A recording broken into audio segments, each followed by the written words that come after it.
Hello, everybody. Welcome to another Recording Fish Survive podcast. Today, I'm joined by Dr. Carla Ionescu.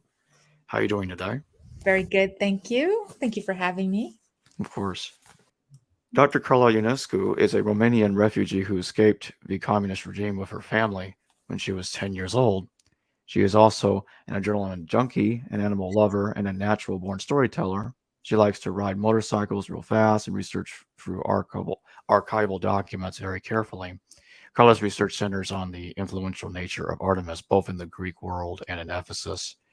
Her work provides evidence which suggests that Artemis is the most prevalent and influential goddess of the Mediterranean, with roots embedded in the community and culture of this area that can be traced further back in time than even the arrival of the Greeks.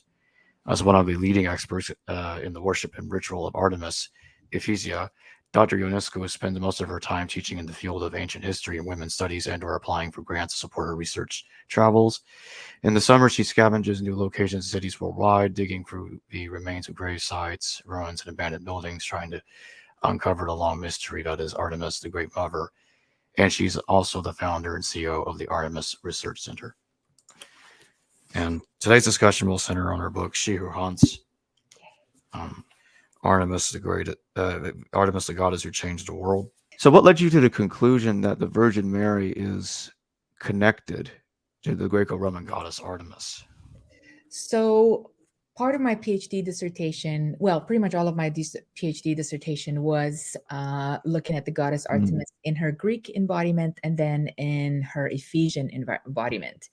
I grew up Roman Catholic, and so the Virgin Mary was very much a part of my childhood, and she was really my everything when I was a child. I went to church. I was a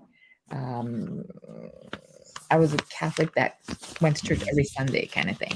And so when I was studying the goddess Artemis, what I started to notice more and more was, of course, the characteristics of Mary.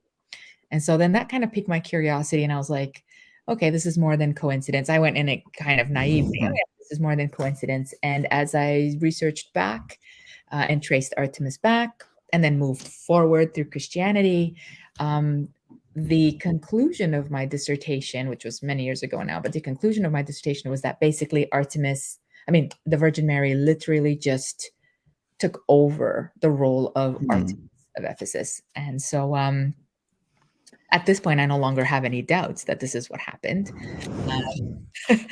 But that was part of my work. And so that's how I got there. Yeah. So what are the similarities between the Virgin Mary and Artemis? So there are, I would encompass them in maybe three ways. The aspect of virginity and birth and childhood, the aspect of savior and healer, and then the loyalty of her followers or worshipers, of both of theirs. I would say those are sort of the three areas in which the goddess Artemis is embodied by Mary. In one of my works, I call it fusion. It's not so much transformation. People often use the word transformation, but there is no transformation. My argument is that there is just a true fusion, where basically these two divinities, if I can call Mary a divinity, which I do, basically they just swapped roles, Mary didn't transform, Artemis didn't transform into Mary. Mary just replaced her responsibilities and her roles. So you do think that correct me if I'm wrong, do you think that there was a historical Mary that was Jesus's mother, and that she was later rewritten and reconstructed to parallel Artemis? Absolutely. So I think, of course, that there's a historical Jewish mother who's sort of the mother of Jesus. And this individual was a regular human woman who had a regular childbirth. Then we know that in the Gospels of Matthew and Luke, we have the story of the virgin birth. And so there's this sort of miraculous birth that she's given. But even in those two Gospels, there isn't very much else told about her, particularly in Matthew. Matthew kind of mentions of this birth, and then he kind of leaves it. And then we see Mary again at the crucifixion. Luke expands it a little more because he gives us an annunciation right? He gives us the visitation of the angel Gabriel, and then he gives us, of course, the nativity scene, and eventually he also gives us the crucifixion and the resurrection. And actually, in fact, Luke also tells us that Mary is one of the women who went out to share the word that Jesus is now resurrected. So I think that Luke probably gives her, as far as Christianity and the Gospels, gives her maybe the most sort of mic time or TV time, right? But I don't think that it's until the infancy Gospel of James in 145, which we know is, it's sort of fan fiction or Christian fan fiction, as we like to call it, but still very popular fan fiction. So it's not until the infancy Gospel of James that we really get a complete story of not just the virgin birth, but the immaculate conception of Mary. And so what I would say is that she, from a young Jewish human woman who has a regular birth, we have a expansion, a development. In this case, perhaps the word transformation is a good word. We have a transformation of Mary all the way up until the Council of Ephesus in 431, where she becomes Theotokos, and she becomes the mother of God. We have a transformation from a regular human woman to suddenly a co-redemptress, a divine being, or a semi-divine being, or at least a human woman who is able to carry a God in her womb, give birth to this God, and then raise and take care of this God, and then watch this person be crucified and resurrected. So she plays this this fantastic role that is developed then into almost a deified role. Yeah. Whatever connections are there between Mary and Artemis? So there's several connections between Mary and Artemis, particularly Artemis of Ephesus. So I guess I should say something about Artemis of Ephesus, because I think that these are two different divine beings in a way that are sort of under the umbrella of Artemis overall. Many people know Artemis as the Greek interpretation, which is the young huntress, with the deer and the dogs and the arrows, and the sister of Apollo, which she is. Artemis of Ephesus is a little more powerful or magnificent because she has sort of a combination of the Greeks that arrived, but also her pre-Hellenic roots are deeply embedded into the worship of Cybele, which is a mother goddess, the Cretan and Minoan worships of the earth mother, like Rhea and Demeter. Often Artemis of Ephesus is seen as a goddess. She's actually called, her names are light bearer, so she brings light in the darkness. She is still associated with childbirth, particularly assisting in the birth of Apollo. She is still seen as a virginal goddess, and by that I mean both literally a virgin, that she's a chaste divinity, but also she's never married. Her only, let's say, partner or consort, which is a non-sexual consort, is her brother Apollo. And so in that way, Artemis of Ephesus is a powerful, she's often called the Queen of Heaven. She's sometimes called the goddess of the first throne. She sits on a throne. If you've ever seen her images, she has what they call her a polymastrous goddess, which means she kind of wears this vest that looks like it's full of breasts. And there is a great debate on whether or not these are breasts, beehives, or bull testicles. Yeah, so those are the yeah. Later Europeans associate these with breasts, and they paint like nipples on them.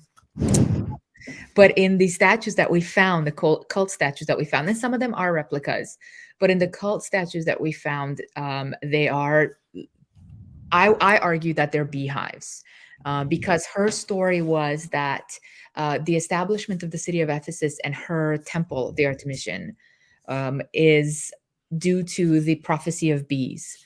And so Amazons, so there's two stories, that the Amazons first arrived in what is now Ephesus, and they brought this wooden statue of Artemis. And as they put the wooden statue in the middle of the temple, bees started to create beehives around her. And so this is one of the legends that leads to why does she have these bulbous vests on. Another story is that the very first citizens, let's say, that established Ephesus were led there by bees. And so bees showed them where to put this temple and settle the city. So she has this long connection with bees. And the reason why that's important and related to the Virgin Mary is because bees were seen as virginal, chaste, prophetic. They also, of course, had this sort of female, at least in the ancient days, this very female or matriarchal almost power. The honey was, of course, used as healing or used for cures. Either it was ingested or put it on top of sores. Honey was also used to make mead. So bees have a long tradition of sort of, dare I say, magical or deifying aspects.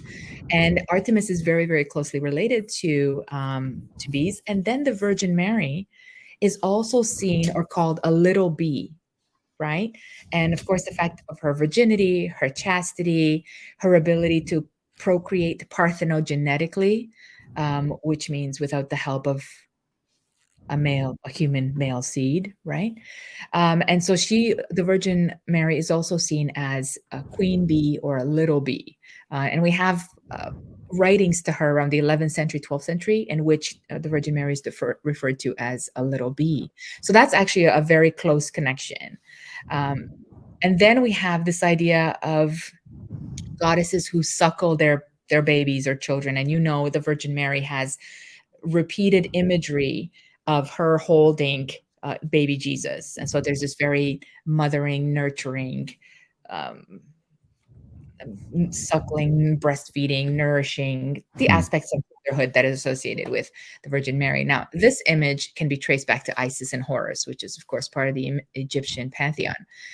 But interestingly, Artemis of Ephesus is also seen as suckling her worshippers, her city, nourishing them, which, of course, later on leads to her being represented as many-breasted. And Cybele, who predates her, is seen as the many-breasted goddess. So there's a lot of overlap that happens there that deals with motherhood and mothering. So those are two aspects. Another one of the aspects that I really like is this male-female partnership. And so Mary, of course, is Mary and Jesus, and Artemis would be Artemis and Apollo. And these two couplings, I dare say, are one of the few that are non-sexual, especially in the ancient Greek world. In the ancient Greek and Roman world, whenever there was a male-female coupling, it tended to be sexual, consorts, marriage, even if it's a brother and sister, but they would have some type of intimacy. Artemis and Apollo are the only twins or brother and sister that have no intimacy at all. And one can argue that Mary and Jesus, of course, have no intimacy as mother and son, but they have this type of partnership. And for example, in Luke's gospel, the only time that anyone tells Jesus what to do is at the wedding of Cana, where Mary says, "Hey, we've run out of wine, buddy. Think about that."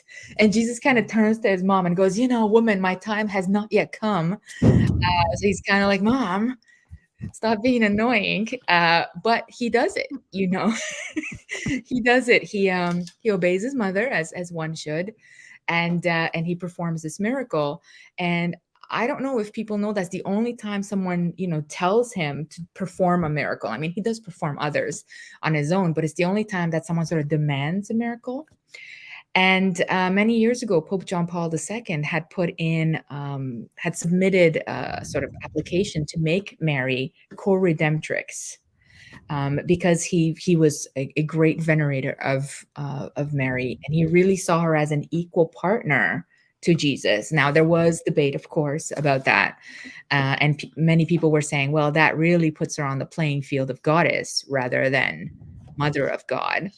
But it just shows you, I think, how important her role is. And in that way, Mary and Jesus fulfill that male-female partnership that's very familiar to the ancient Greco-Roman period and before. So those are some of the aspects. The other aspect that's also really, there's a bunch, like we could be here, there's a bunch. I don't know if people really think about it. So I was really fascinated by it. The Black Madonnas, for example. There is a 2nd century statue of Artemis of Ephesus in black stone, right? And she is one of the very few goddess, other than Cybele, who's made of black stone and worshipped this way. And this, of course, connects to the Black Madonnas that show up in the 7th and 8th century. And we are told that the blackness of the stone represents the soil or the earth or fertility or the cosmic womb. And so it has a lot to do with this sort of idea of motherhood, nourishment, fertility, etc. And Artemis of Ephesus, interestingly, fascinatingly, is one of the few goddesses that is depicted in this black stone. And if you ever look up her, anybody can look up an image of her. You can literally see that the rest of her body is white marble or beige marble, whatever, but her face and hands and feet are black stone, which is very much what the Black Madonnas look like.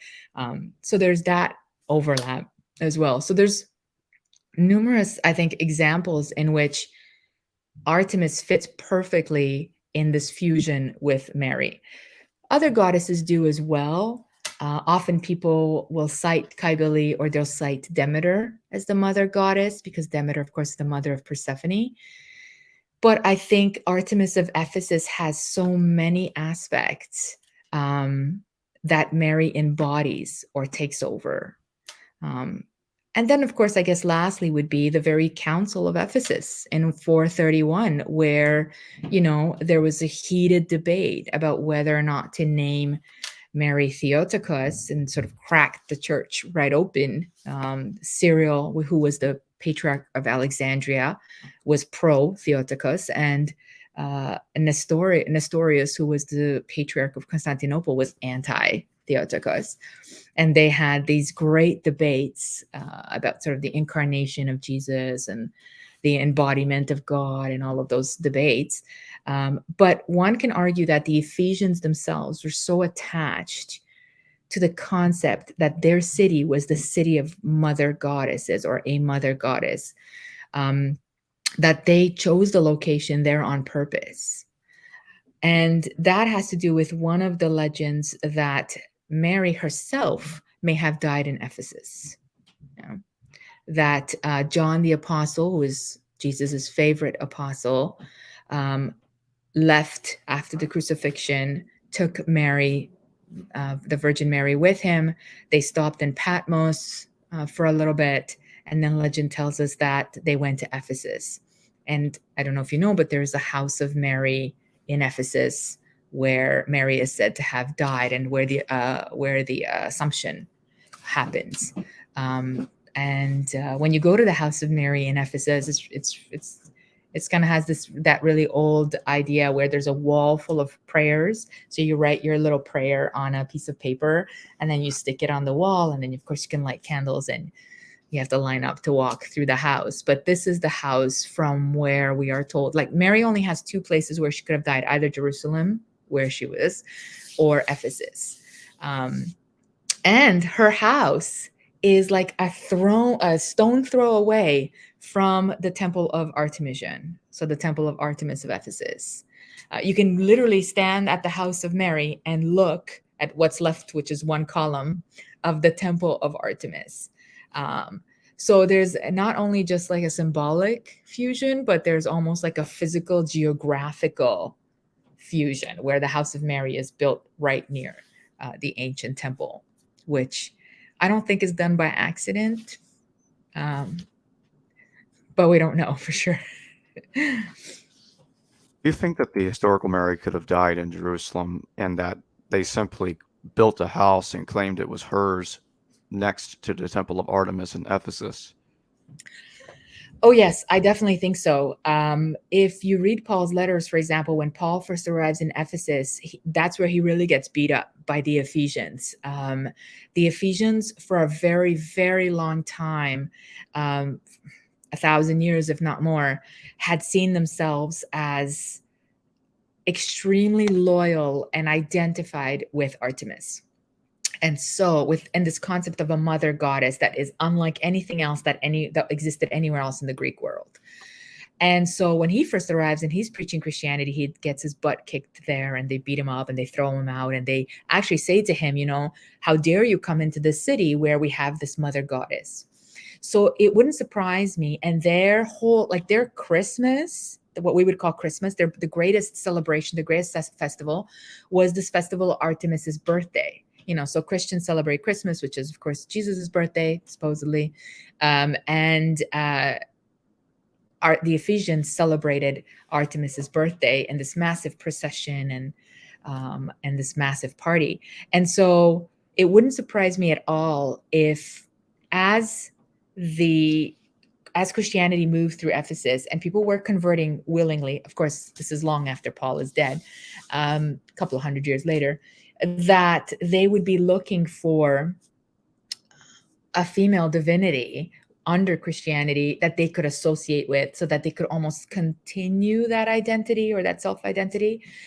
And because John the Apostle is rumored to head to Greece, particularly in Patmos, which again is quite close to Ephesus as well, it wouldn't have been that much of a it wouldn't be that unbelievable to think that he would, because he would have probably had Mary with him as Jesus left him in charge of her, that he might have brought her to Ephesus. And we have some evidence that John actually did end up in Ephesus, and he did end up setting up a church there. And so I think that was like very much a way for the Ephesians to identify and kind of pull Mary to themselves in a way and say, oh, look, we have this virgin goddess, because Mary was a virgin mother. And look, we have a virgin goddess that's been here for 2,000 years. And this goddess is a savior, and she's associated with sort of the abundance of milk and honey. And she has this sort of a male consort, Jesus. And look, we have a goddess like that too. So I think for them, absolutely, it would have been both politically and socially necessary to try and keep her with them as much as possible. And I think they really fought, even during the Council of 431, they came out of their homes. And we are told that they even threatened or fought or tried to kill Nestorius's group, who was anti-Theotokos. And so we're told that they really took that personally, and that they were very, very passionate about the church voting for Mary as Theotokos. So I would say, yes, absolutely, that they had sort of whether or not Mary was there really, to them, I think they absolutely brought that story to life. Yeah. Do you think that Orion could have been a factor in this scenario? Because Apollo was he tricked Artemis into killing Orion, and Orion and Artemis were kind of lovers, and Zeus then, I guess, quasi resurrected Orion after he was killed and thrown up into the stars, become a constellation of his own, and the Scorpion and Orion would chase each other forever. And there are some texts that claim that Orion walked on water like Jesus did. So do you think that could have been a factor in connecting Artemis to Mary as well? That's a fantastic question, actually, Jacob. I've never really thought of it that way. So you're absolutely right. Orion and Artemis were certainly very, very close. And some texts will say that he worshipped her in such a way, and that she had loved him, although she always kept her virginity, because she had asked her father to be forever virgin. And so he gave her that gift of being forever virgin.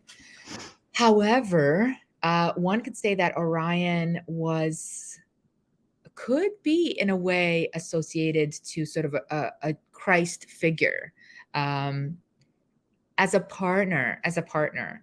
But then, of course, he is betrayed as well, which is really interesting. And of course, killed and resurrected. So I think, yes, I think that there's a lot of that. Now, the only hiccup in that is that is a very Greek story. The Ephesians, I don't think that they saw their goddess as associated with Orion. I think they thought that that was a very Greek thing. But this is really the dilemma of Artemis, and this is why I'm fascinated with her, and I find her everywhere now in the world. Literally, my work has taken me everywhere across Europe in different places. Is that she's very multi-layered, in a sense that people understand her in a multi-layered way. So the Ephesians understood this Greek counterpart, right? And yet they still saw their goddess still as Artemis, but as something different or more. So, you can't take the Orion story away from her because the Ephesians would have known that story. And yet they still don't see as the actual Artemis Ephesia having that relationship. So it's kind of a weird, you got to kind of wrap your mind around that kind of mentality. But I think that's what makes her incredible, because she has these multi layers. And so, yeah, I think that that's actually a great example of that partnership that we were talking about, that sort of male female partnership. And the fact that Orion is resurrected is really fascinating. What's also fascinating, of course, and I think people have talked about this before, is this idea of a resurrected partner, right? And so, and the idea of sort of an ever virgin mother who gives birth, a human mother who gives birth to a god like Dionysius, like Asclepius. And so I think that the Virgin Mary really takes up, she kind of absorbs all of the symbolism, or much of the symbolism of the ancient, let's say, Hellenic traditions, but as a virgin.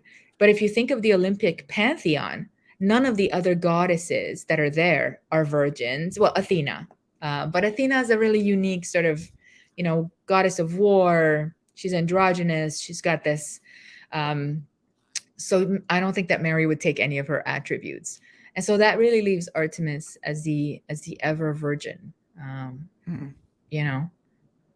which is not to say she doesn't have people she loves or cares for, but she remains this ever virgin, right? So when did the process begin? When did Christians start connecting Mary with Artemis? Let's see. I mean, so it has to happen between the 2nd and 5th centuries. And I think it's a gradual, like I said, when Paul first arrives there, they're very they're very like, don't bring your God here. We don't care. And they tell him, we are a city that belongs to the mother goddess. But then as Christianity begins to be more talked about, and sort of the cult, because it's small at this point, begins to grow, Ephesians begin converting. And there is almost a minimizing of popularity of Artemis, especially after her temple. So her temple, the Artemision, which is the one of the 7 wonders of the ancient world, is burnt down in 263, and it's burnt down by the Goths. It's this big rebellion. So without her temple around that time, her following starts to dwindle, right? There's less processions, there's less festivals, there's less investment, political investment in the temple. I mean, in her worship. Now there's no temple. And so I think that this is sort of that moment where Christianity comes in, right? So there's almost like a little bit of a vacuum, that once the temple is destroyed, there's a vacuum that happens in her worship, a pause, let's say. And Christianity is growing in popularity by this time. And so there's sort of this non-hostile takeover, let's say. And people are converting more and more to Christianity. But I think the one weakness of Christianity, particularly for, let's say, what we would call today pagan worshipers or polytheistic worshipers, or worshipers of mother goddesses, is that Christianity doesn't offer a figure like a goddess at all. But it does offer a mother figure. And so Mary really becomes the center of that passion for the mother. And so I think that slowly started to happen. But then, and of course, the infancy gospel of James is still in the public forum discussions. And I think the Ephesians really see this opportunity within a couple of hundred years, let's say between 300 to about 450 or 400, that they start to apply pressure to the church. Like, yeah, we like Jesus, but what about Mary? Yeah, Jesus is okay, but what about Mary? And they start pressuring. Well, how can God enter a woman's body? What makes the woman so special? Those kinds of questions. And they start applying more and more and more pressure. And then, like I said, the virginal aspect, the mothering aspect, the nurturer of the world, the savior or co-savior of the world, all those things, the Ephesians are like, well, that sounds like our goddess, and we've had her around for 2,000 years. It sounds like the perfect combination of these two things. And so, in that way, I think that they pressure more and more for the Virgin Mary to become more than human. And so at that point, that's when she became divine. I think so. I mean, as a Catholic, people like to say we venerate the Virgin Mary, and we do. But I mean, I don't. There's a very thin line between veneration and worship. One of my favorite things, for example, is the Easter procession in Rome. So there's an Easter procession in Rome where it's just like the old days processions in Ephesus and across the Mediterranean.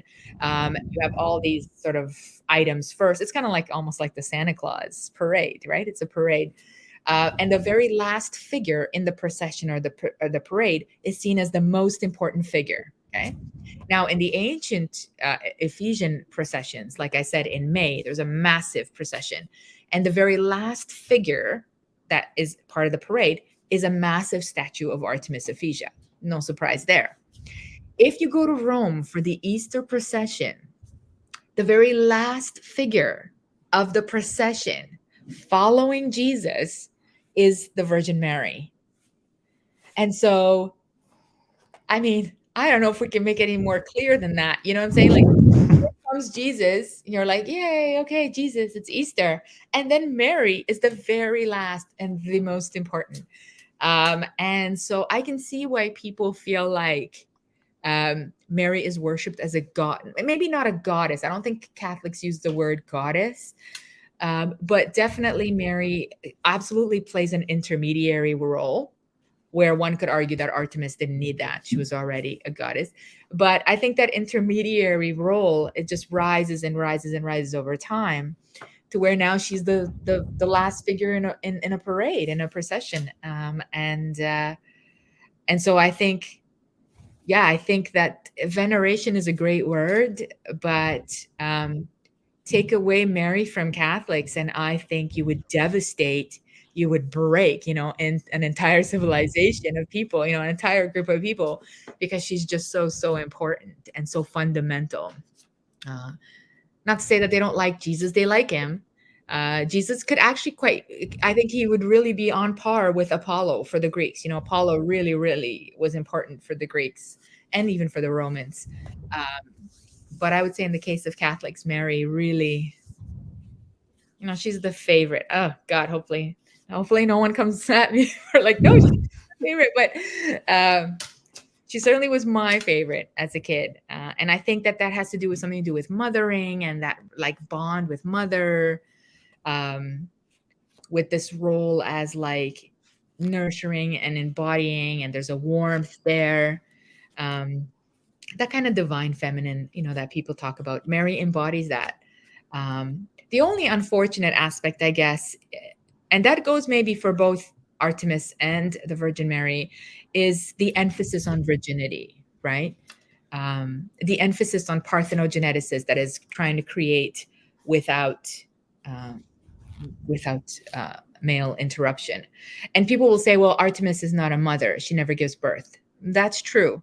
But we are told that she is the goddess of childbirth, and that, of course, when she's born fully formed, and she helps her mother give birth to Apollo. And so often she is associated with childbirth in the same way. For example, there's rituals like in the old days for Artemis, women would leave their garments or pieces of clothing in her temples in hopes that she would help with childbirth. Well, I recently went to Crete. I'm going back there actually in a week. And there is a temple. There's a cave called the Cave of the Wisdom of God. And you go up into this cave, and there's a little church into the stone, that's built into the stone, to Mary. And women, interestingly, have been leaving hair ties and hair scarves in this little church in the middle of nowhere. So much so that as you walk around, it's full of hair ties. And so I thought to myself, hair ties? Like, that's a weird thing. But this concept of leaving pieces of your clothing for Mary, as sort of an honor or a gift to her, is something that also happened to Artemis often, especially around childbirth and especially by women. So again, another interesting aspect that is embodied by Mary that was previously belonging to Artemis. Well, thanks for joining me today. Yeah, thank you. Thank you so much for having me. Hello viewers, thanks for watching this video from the History Valley YouTube channel. Please don't forget to subscribe and hit the notification bell. And if any of you wish to further support this channel, please consider checking out this channel's Patreon page and becoming a patron, and or donate through PayPal or through Super Chat during a live stream. Thank you.